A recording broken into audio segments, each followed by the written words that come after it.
That's too bad. Okay, folks, we're live.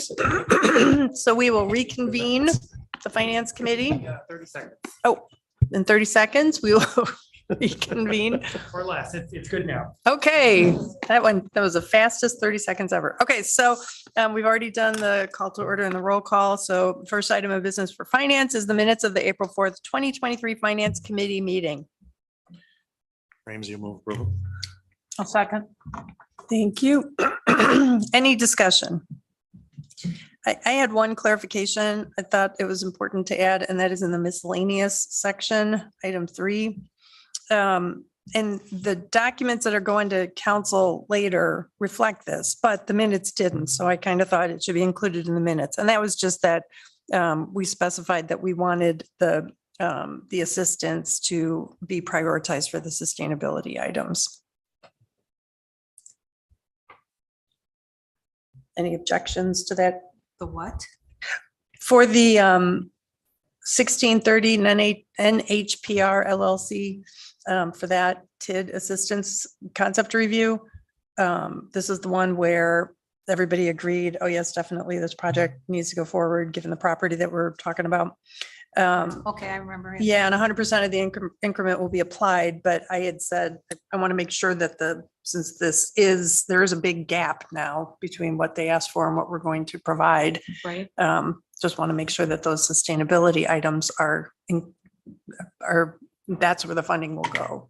And anything beyond that can cover other things.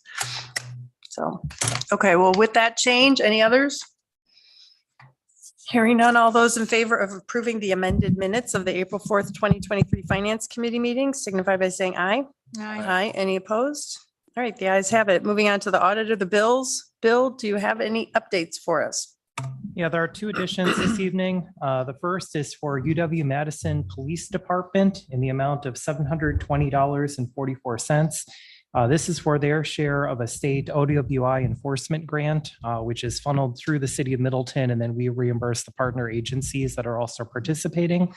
So that is a pass-through for that department. And then the second item is for Dane Buy Local in the amount of $500, and that is for the city of Middleton contribution for research civic economics. Okay, thank you for that. All right, and who would like to make a motion? Ramsey will make that motion with the 2 additions. Wilson second. Thank you. Any discussion? Hearing none, all those in favor of approving the audit of the bills to be paid signify by saying aye. Aye. Any opposed? The ayes have it. Moving on to resolutions, we have 2. First one is resolution 2023-22, approving the assignment of 2022 general fund year-end fund balances. Alder Ramsey, would you like to move approval? Ramsey will move approval. Wilson second. Thank you. Discussion, starting with bills or anything you want to explain? Call our attention to?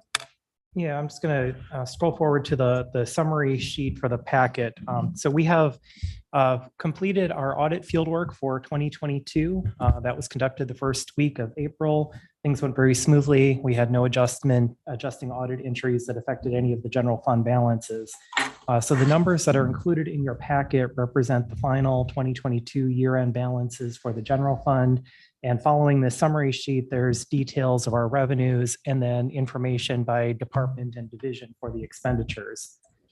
I'll walk through the information on the summary sheet, including the recommendations for assignment of fund balance, and then we'd be happy to answer any questions either about the fund balance or about any of the specific results. And I should add too that we will be working on preparing the final financial statements with our auditors. That'll go through their review process. And then the auditors would be attending a finance committee meeting in June. We're looking at the first meeting in June, likely that they would be coming out, presenting the final financial statements, and you'd be able to ask them questions as well at that time.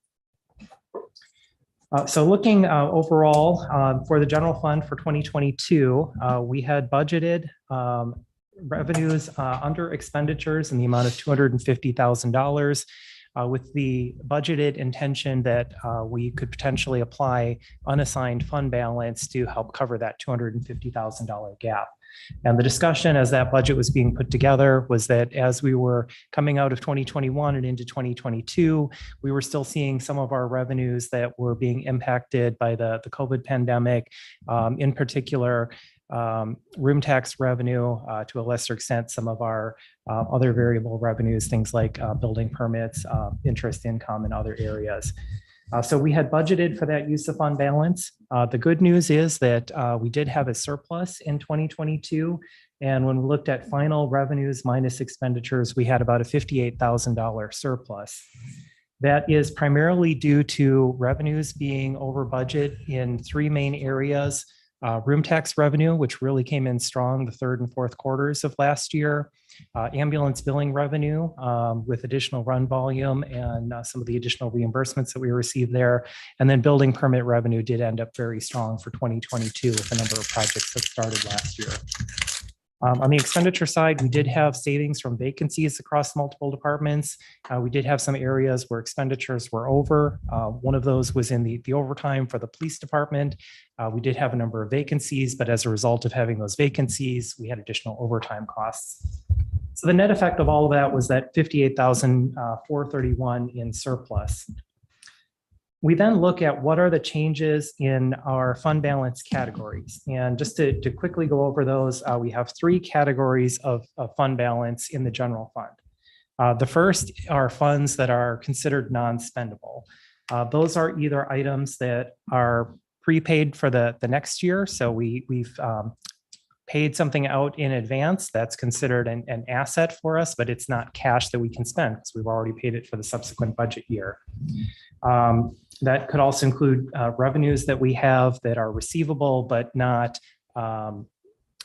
immediately available. So it's a receivable, it's an asset on our book, but it's not available cash. The second category of fund balance is assigned. So that is money that we are holding in balance, but it has been assigned for a particular purpose. And then the third category is unassigned, and that really represents our general reserves or our rainy day fund in the general fund. And as part of the budgeting process, we plan for certain uses or additions to those fund balance. The first one under assigned fund balance is for compensated absences. And what that represents is money that is set aside for when an employee leaves service or retires with the city, and they are eligible to have their accrued sick leave cashed out and paid to a post-employment health reimbursement account. And we have set aside money and knowing that we have that liability and that obligation out there so that when those retirements happen, we have a pool of funds that we can draw upon. And during 2022, we had uses of that of $396,927. That was a higher year for us. We did have some higher number of retirements and long tenured city employees that retired during 2022. The recommendation that's included here is to use a portion of our available funds to maintain that compensated balances at about the same level. So we started at just under 2.4 million, and the recommendation would be to keep that at approximately 2.4 million. The next two categories of assigned fund balance are our public safety reserves. The city has capital reserves set aside for fire equipment and EMS equipment, given the high cost of those vehicles and a desire to try to reduce the need for borrowing. So at the start of the year, we had just over 1 million set aside for fire and 300,000 for EMS. We had budgeted to increase that by 194,000 for fire and 80,000 for EMS.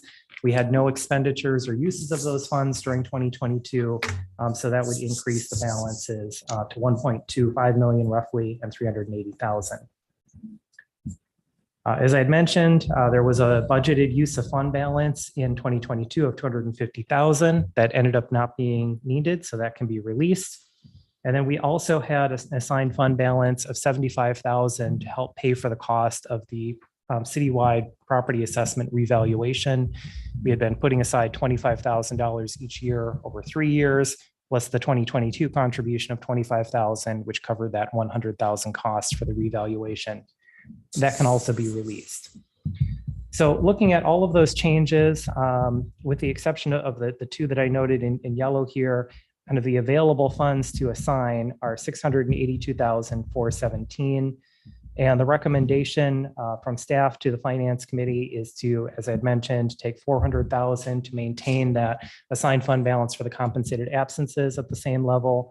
That leaves us a balance of $282,417. And that would be in addition to unassigned fund balance. That would bring us up to just short of 7 million in unassigned fund balance. And in section 3 here, I've included a graph that references our fund balance policy.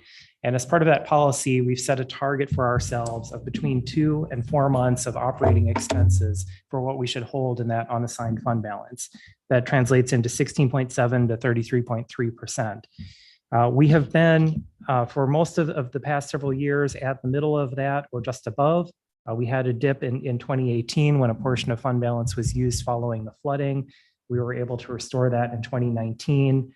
And with the recommendations and with the increase of the budget going into 2023, at this recommended level, we'd be at 28.2%. So I think in a very solid position related to that policy. So I'd be happy to answer any questions either about the fund balance, the recommendations, or if there's any questions on the detailed sheets to follow. Thank you, Bill, for that very thorough yet succinct explanation. That was great. Any questions for Bill? I like the approach. You like the approach? Mhm. I'm seeing nodding heads. All right. Okay. Well, thank you, Bill. There being no further discussion, all those in favor of the motion to approve resolution 2023-22, approving the assignment of 2022 general fund year-end fund balances, signify by saying aye. Aye. Any opposed? All right, the ayes have it. Moving on to our second resolution, which is resolution 2023-24, revising the city's sustainable purchasing policy. And this comes to us from the Sustainability Committee. Are we bringing that up? Who would like to make a motion? This is Alder I'll make that motion to approve. Thank you, and I will second it. All right, discussion. I can give some context to this. I think it's all in the resolution, if you were able to read it. So in December of 21, council directed the Sustainability Committee to work with staff to update the 2017 Sustainable Purchasing Policy, which had been created. A consultant did it for us. It was kind of like a combination of a policy and an implementation plan. Because of turnover, maybe because of the difficulty of using the policy, it did not seem to be employed very much. And so we learned of that, the existence of this policy in 2021. So anyway, it was in the first meeting of that month, December of 2021, that we received the direction to work on this. We included it in the Sustainable City Plan, which council approved. And also incorporated supporting robust electric charging infrastructure. That was another item that council directed the committee to look into. We had a subgroup of members put together the policy based on a template used in a lot of cities, some of whom actually have procurement departments, which we don't have the luxury of having. So this is a much shorter version of the template. And we met with Brian and Bill to go over the intended benefits and what we want to do next, which is get council's approval and then work with the staff from across the city and all the departments to develop a user-friendly implementation plan. Because if the implementation plan is not easy to use, this one will go the way of the 2017 one. And I do envision the process of reviewing and commenting on the implementation plan that's drafted, which we're all determined to make it 10 pages or less. I envision that being similar to what happened with the Sustainable City Plan, where all the committees had an opportunity to review it and provide their comments, and we responded. So I encourage everyone to vote yes on this. I appreciate your support. Any questions? Were there any change? First, you said we met with Bill and Brian. Yes. And we is the subgroup. The The subgroup, subgroup was made up of who? Christy Pulvermacher, who is the chair, myself, and Laura Buchholz. Okay, and did they have any comments or feedback on how this would be implemented or They did. challenges that they saw? They did, and we incorporated those changes. Brian, if you scroll down to the policy. Thank you. And keep going. So a couple of the changes that we made on this page, I think it's one up a little bit, Bill, the bullet. Well, now I'm losing where it was, but one of the suggestions was not to, to hold on to items longer, extend the working life. It's probably further down. I think it's a fiscal one now that I Not think to about or it. to do that. There it is, the second bullet under fiscal, extending useful life to the extent practical. And when acceptable options aren't available, evaluating the benefits of leasing or renting. So the original wording in the template that we kept in there was to lease or rent instead of buying. And so Bill pointed out that that's not always the best, especially since this is under fiscal benefits. That's not necessarily always going to be the case. And so we clarified what it was that we were thinking about. If you have an opportunity to extend the life by a year of a piece of equipment, that might be worthwhile. Further down, Brian was a little concerned. Keep going. Duly concerned because under responsibilities, it said the city administrator shall be responsible for ensuring. So we added or their designees. And then thinking ahead to the implementation part, Bill had asked under equity benefits to, part of the guidance to staff will need to be explaining how we operationalize these social equity benefits, such as if we want to purchase goods and services from historically disadvantaged businesses, is there a margin 5, 10, 15% above which the lowest bid when it's permissible?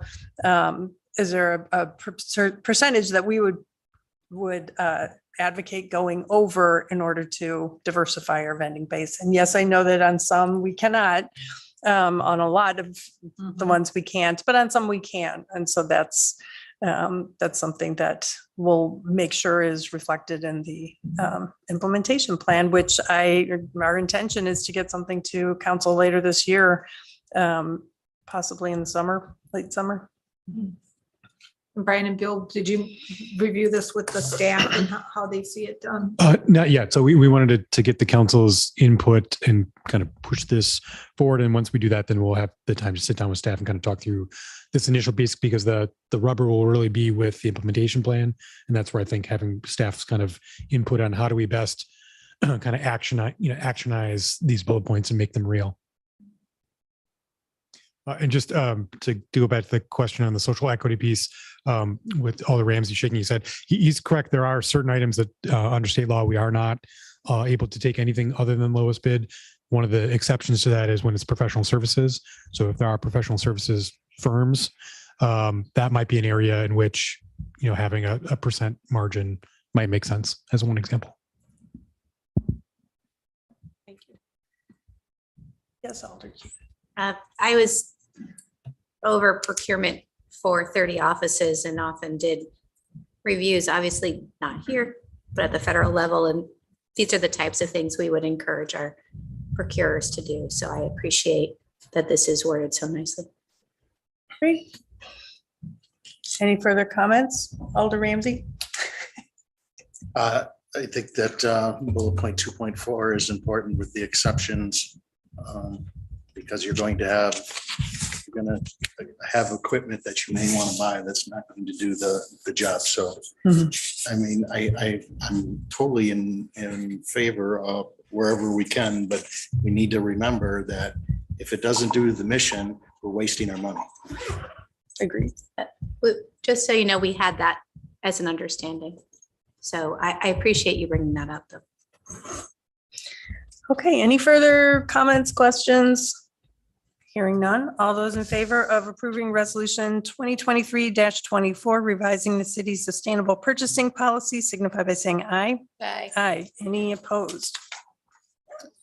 Okay, moving on to agreements and contracts. We have one, and that's the agreement with Pelletary Waste Systems for solid waste collection services 2023 through 44. Is that correct? 2033. That does, I must have typed that. Did I type that wrong? It's through. Yep, that's on me. Okay, 2033, that makes more sense. Okay, do I have a motion? This is Olson. I'll move approval of the agreement with Pelletary Waste System. Mrs. Alderson, I'll second that. Thank you. Discussion? I just have a question. I'm a little confused. In the, in our surety amount of 185,000, if we wanted to change that, it would affect the agreement pricing. How does that work? So the pricing in this agreement right now, the per cart price is based on having that letter of credit of a value of 185,000. The previous version of the agreement said there will be a 3-month letter of credit, which is of course a constantly variable amount. And it's just not practical to do that. So a number was selected at 185,000, but that really reflects in today's service more like 2.5 months. And so I think the policy question is, are we good with something that's 2.5 months of service? Do we want a higher value letter of credit? But if we do want to, because that's got a cost to the business. So if we want something that has a higher cost, we have to be willing to pay for it. I don't know what that higher cost is right offhand. Yeah, okay. I'm still not understanding why it's $15,000. It's to a certain extent the price of doing business. I don't understand how costs would increase that. The basically because we'd be paying for it. It has a cost to Pelletary. We would pay Pelletary that cost For the letter of credit. for the letter of credit. For an extra half a month. Right. I mean, I would encourage that we pick a dollar value because 3 months, I mean, every time we add a cart, that changes. Right, but to increase this from the 185,000 to cover 3 months, that cost is going to be something Pelletary will bear. And And- pass back to us in a cart price. So right now we have a cart price, let's say $4.40. It would be somewhat different than that. I'm kind of with Dan that this is like the cost of doing business, and how much are we talking about 3 months? Well, it'd be the incremental difference between Right, a half- $185,000. Right, that doesn't and seem like something very else. much. Is there any chance they will just accept that cost and not pass it on to us? I think Danielle can speak to that. Danielle Pelletary is here tonight. Hi, thank you, everyone. Danielle Pelletary. So just as a reminder, when we presented the extension pricing to the city, we'd actually given an option to the city to actually get rid of the letter of credit value because that is a cost to us. It goes on our financials. It looks like a debt as a liability. It affects our credit rating. It also reduces our borrowing capabilities. So we'd actually only have, out of the 38 communities that we service, we have 5 that still have any sort of letter of credit on file. We obviously will honor whatever the city wants to do, but the pricing that was presented with the extension was based on $185,000 value. With that said, on an annual basis, that gets renewed just like a loan per se.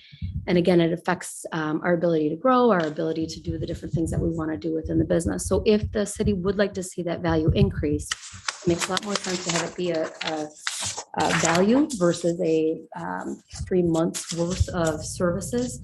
I did want to mention too, that with the over $1 million worth of carts that we've invested in for the city, I know that Attorney Fleming had said during one of the meetings that he would really encourage the city to keep that letter of credit. And we can respect that. But I do want to mention that if, in the ridiculous scenario that we would go under for some reason, no bank is going to come in and spend the money to pull the carts. So the carts are going to be in place if somebody has to jump in and take care of the city for a month or two. So I just want the council to think, to consider that with this. So yes, in the event that the city, for example, wanted to go to $225,000 letter of credit, and that be the value. Anything over and above the $185,000 worth of letter of credit that's included in the pricing, that incremental value would be a cost to the city, and it wouldn't go into necessarily, we have to figure out if it was a cart cost or if it was a one-time fee on an annual basis, whatever that would look like. But there is a cost to us as a business. There is also a cost to the city over and above any $185,000 value. And the city gets notification, I believe, on an annual basis from the bank every time that that's renewed, just like a loan. Do you have a sense for what that annual incremental? I have some scenarios. We'd have to actually go to the bank and make a loan and say, hey, we want to increase this, and they would give us a number. I think you're probably looking at around that $700 to $1,000 in a year for that additional incremental value. And that's based on 225. So if the city wanted to see that value increase every single year, there would be an additional cost for that increased value every single year. Is that helpful? So if we don't increase it every year, it's not built into the contract to increase that amount every year. Correct. It's built in to have a $185,000 letter of credit on an annual basis for the city. Which for a 10-year contract makes me think we absolutely shouldn't start with 2.5 months because that's going to go down over time. But the value of the carts that we're investing in for the new homes goes up over time. So since 2016, we've put in over $35,000 worth of new carts, about 450 new carts. So as the community continues to grow, there'll be even additional investments in the carts that we're putting in. That is not an additional cost to the city. So there's more assets also being added within the city during the growth of the contract. Any other questions about the letter of credit? Yeah, I just like to ask, you're pretty strong, your financial rating, is it, I don't know if there is some parts for a business. So is that pretty good or where is it? Financially, how are you? Oh, things are good. There's not a lot of margin in the residential contracts necessarily because we want to make sure that we're providing the highest level of service at a very competitive price. It's guaranteed employment and we can make sure that we're taking care of the community at a high level of service. But, the business itself has a lot of different legs and arms. And I would say that, we've been very successful. We've been very blessed and there's no concerns. I do know that the contract has a stipulation that if the city was at all concerned about our financial viability, they have the ability to come on site and request to look at our financials. We've never had anybody ask for that, but that is a protection to the city in the current agreement on file, and that's been proposed. Thank you. I have a couple of questions. So in the recitals, the second one, Bill, if you could pull that up, it says, whereas contractor is willing to render the service of collection and disposal of refuse and recyclables. And when I see that, I see collection and disposal of recyclables. And I always have to fight the perception that people have that, oh, well, they're just throwing it all into, the same place. And I just shouldn't have to sort out my recycling. So can those be defined in context? Like what does it mean to dispose of refuse versus disposing of recyclables? Answer that one. Yeah, I would just say, I think I didn't notice that. I don't think that has changed from the 2010 version. But now that you pointed it out, I think it could be read that way, that recyclable material is being disposed of rather than processed and reclaimed. Obviously, Pelletieri has a really good material reclamation facility, but That would be great if you could fix there's that. Because probably a way to rephrase that. yeah, I really don't want to have to explain to my constituents what that's about. Thank you. Also, so you don't have Martin Luther King Jr. Day as a holiday? These are Pelletieri holidays in the Right, city. right. Yeah. Okay. And then I love the idea of doing an annual shredding event. Sean, I would like to see the Public Works Committee take the lead on that and maybe, recruit some folks from sustainability to help with that. And the last question I had, Matt, you all have looked at this and you're fine? Okay. Yes. And just for clarity, Matt, I think it was Larry that pointed out we should maintain a letter of credit. It was. So Oh, I apologize. That's cool. Someone on. I don't necessarily disagree, but yeah. Okay, so back to the question of the letter of credit. What do the members want to do? What do you want to recommend? Should we see it with the 185,000 bumped up to, you said 225 is approximately the 3 months worth? Well, and it sounded like it's up to the city. Any number we pick would have some cost associated with it, but it sounded fairly nominal. Well, I see that Alder Olson made the motion. Do you want to amend your motion in any way? I don't, it doesn't matter that much to me. So whatever you guys want to do is fine. Alder Kuhn, I support. the 185 is okay? All right. I think they are doing a great job. They have been doing it for quite a while, and I have full confidence in them. I think 2.5 months is good, so. Okay. All right. Then there being no further discussion, all those in favor of approving the agreement with Pelletary Waste Systems for solid waste collection services from 2023 to 2033 signify by saying aye. Aye. Aye. Any opposed? All right. You guys have it. Thank you. Moving on to bids and quotes. We have one, and that's the award of quote for downtown landscaping services to the Bruce Company. This is Olson. I'll move approval of the order quote for the downtown landscaping services. This is Alder Kuhn. I'll second that. Thank you. Discussion. Well, we don't have from anybody have from no the one to- PRFC, but how do we do the downtown flower beds? Yeah, that's what I wondered too. Who's going to do the ornamental beds? Yeah, so that's an item that the Parks Department is taking a look at. As you saw in the bid materials, we only sent it out to 9 different firms. Only one firm responded back, which is Bruce Company. And Bruce Company opted to not bid on the downtown land or downtown plantings. So Parks Department is making contacts to those other 8 firms to see if that is an item that they'd want to bid on separately from the rest of the contract. And then we'll see what response we get back from that. So as of tonight, the only thing you're being asked to render a decision on is the remaining balance of the contract. Thank you. Questions, comments? And I guess I should note too, for the record, that this was the same situation we ran into last year with only one bidder out of a number of, bids sent out that responded. So just a function of the market that we're in. Thank you. Yeah, I'm very curious to know if the ones who didn't respond, just are too busy, or did they not get it? I assume somebody followed up to make sure that they, Oh yeah, it was directly sent to the contact people for all 9 firms. So it wasn't a function of them not getting it. It's made a decision to not submit for whatever reason. okay, all right, thanks. Okay, well, there being no further discussion, all those in favor of approving the award of quote for downtown landscaping services to the Bruce Company signify by saying aye. Aye. Any opposed? All right, the ayes have it. Moving on to miscellaneous. We have 2 updates. First one on the first quarter 2023 investment report, and then we'll go into the general fund financial reports. Bill.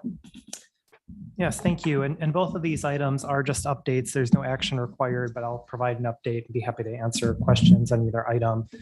The first item is our quarterly investment update. This is following the same format that we've looked at in previous quarters. The city has a pooled cash portfolio, as you know. So this first page of the March report, which I'll work off of, looks at the weighted average yield of all of those investments with the city's portfolio line shown in red.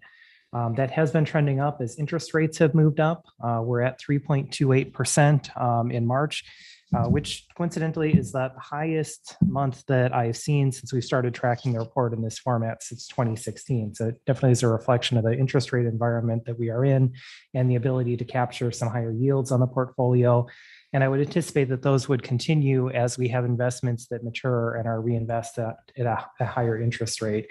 And for example, one of the recent investments that we purchased 5 years out is at a 6% interest rate. So it's really exciting to see those rates short-term in the 4s and being able to get some that we had in the 5s and that one up at 6%. The other two lines on the graph represent the local government investment pool and the 90-day treasury bill. Those are short-term rates. And as you can see from the trend, those have gone up significantly over the last 12 months. We are starting to see a trend of those perhaps plateauing over the last couple of months. We also saw that mid to longer term rates had started to trend down, and now we've seen some movement with them bouncing back a little bit in April. There's a lot of uncertainty in the market on exactly where interest rates are going to go. Our strategy does not try to outguess the market with what's happening with interest rates. We invest based on our cash flow and our targets for how much we want at each maturity, and then reinvest at market rates as the investments come up. In our portfolio, we have about $78 million as of the end of March. That is a relatively high balance for us. It includes a lot of funds from TIF districts, including about $25 million in TIF district number 3. We have some larger TIF projects coming up that are being cash funded, including the Pleasant View Road project and the North Parmenter Street, as well as the work going into downtown. So we're in a great position to be able to cash fund those. That also means that we're keeping a larger portion of our portfolio in cash or investments under a year, so to make sure that we have cash available as we need to make payments under those projects. We're continuing to diversify our portfolio, as you can see in the pie chart in the bottom right. It's a combination of local banks, local government investment pool, federal agencies, treasuries, and then we have some additional state or municipal bonds and other purchase CDs, all highly rated. And then in this chart or table in the lower left showing our investments by maturity, we've established in our investment policy certain targets for how much we have invested for each time period. As I mentioned, we're relatively heavily weighted in the cash and investments up to 1 year right now, both for cash flow, and that also gives us the opportunity to take advantage of the higher interest rates as we are having investments mature and are reinvesting. So we're continuing our practice under the investment policy. No recommended changes in policy or practice at this point. I'd be happy to answer any questions. Okay, thanks. Any questions for Bill? I would say pretty good job. Thank you. Yes, thank you. I'm glad to see that we're invested in a few banks in light of the news in the last few months. I'm happy to see a divestment. Yeah, we do try to diversify in type of investment, multiple banks, and then for our investments at banks, we ensure that all of our investments are secured either through a letter of credit, and we have some letters of credit issued by the Federal Home Loan Bank, or the CDARS program, which is a program where we will say purchase a $2 million CD with one bank, and then they have agreements with other banks that parcel that out in increments of about 240,000. So that's placed at multiple banks that are fully within FDIC coverage. So that's a very important part of our policy. Excellent. Great. Okay, Bill, you want to move on to the general fund financial reports? Yeah, so also in your packet is the information and summary for the general fund revenues expenditures at the end of March. It is early in the year to try to make any type of projections. I have included some projections on a few revenues, either where we didn't have something budgeted and we have an amount that we now know of. For example, the agricultural conversion charges that happen when property is converted out of farmland for development use. And a couple items where based on trends or how we ended last year, we can look at a variance. One of those that I'll call attention to right here on the first page, municipally owned utility. That is the payment in lieu of taxes agreement from the water utility to the general fund. The formula for that is established by the Public Service Commission, and that's based on the book value of the water utility and the local school and city tax rates. And so just with that calculation and with higher assessed values and lower tax rates, the amount of that was lower in 2022. So we're projecting that'll be somewhat lower in 2023. Most of our major revenues outside of property taxes and state aids are really hard to estimate at this point. Room tax collections for the first quarter won't be due until the end of April, so we don't have those yet. We don't have enough for a real good trend on building permits or ambulance revenue. So we'll continue to provide updates on this quarterly as we go forward. On the expenditure side, for the most part, we've listed the year to date, but the projection is just based on the budget at this point. As Brian will have to explain during the personnel and finance meeting, we are expecting that there will be savings from vacancies across several departments. So I think this is, I wouldn't say worst case, but I think there will be some savings that aren't fully accounted for in here. What we typically do with the expenditure projections is, as part of the budget process, we will get a 6-month update and information from departments and what their projections are after 6 months. And then we'll have that available for you as part of the budget process when we can start to narrow in on where we're going to be. Again, be happy to answer any questions. Thanks, Bill. Any questions for Bill? All right, that was very thorough and succinct as well. Thank you. Okay, well, there being no further discussion, I'll entertain a motion to adjourn. But before I do, I want to thank Alder Olson and Alder Ramsey for your guidance this past year in my new role as a Finance Committee member and chair. So really appreciate it and wish you both well. Let's give them a big hand.